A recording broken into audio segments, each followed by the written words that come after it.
আচ্ছা, রাজি কোথায়? ও তো কখনো লেট করে না। তো দুপুরবেলা বেরিয়েছে, এখনো তো। তো তোমরা কেউ জানো না ও কোথায় গেছে? মা তো দুপুরবেলা বেরিয়েছে, তারপর দুপুরে বেরিয়েছে, অথচ তোমরা কেউ খোঁজ নিলে না ও কোথায় গেছে, কোথায় আছে। কি হচ্ছে কি এ বাড়িতে? কেউ কারো খোঁজ রাখবে না? Switch off. রশিদকে গাড়ি বার করতে বলো, আমি বেরোবো এক্ষুনি। খেয়ে গেলে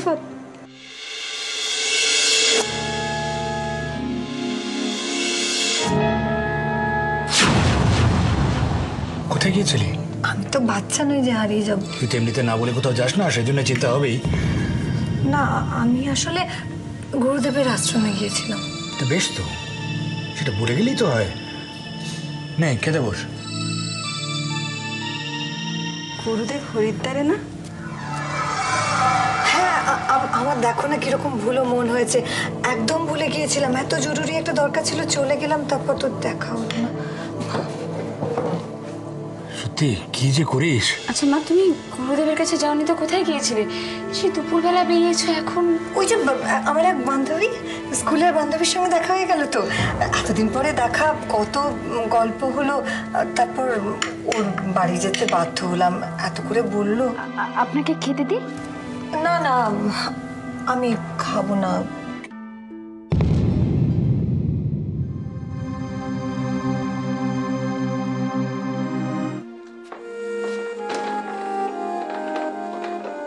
সত্যি আজ আমার বড় আনন্দ হচ্ছে গো।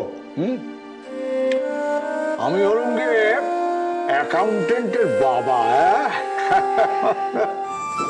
আচ্ছা রাই, তুই কখনো অপরিচিত অনাত্মীয় লোকের প্রয়োজন নিয়ে ভেবেছিস? অপরিচিত অনাত্মীয়? সব কি বলছিস তুই?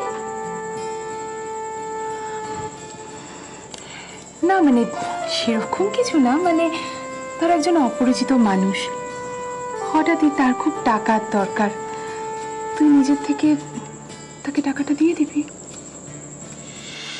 এটা রাখি। তুমি আমাকে টাকা দিচ্ছ কেন? সে যদি অপরিচিতই হয় তাহলে তো আমার টাকাটা নেবে না। এই তো কদিন আগে তুই আমার কাছ থেকে টাকা নিয়ে না বললি তোর এক বন্ধু খুব অসুস্থ, তার খুব টাকার দরকার। টাকাটা আমি তাকে দিইনি। সে কি কেন?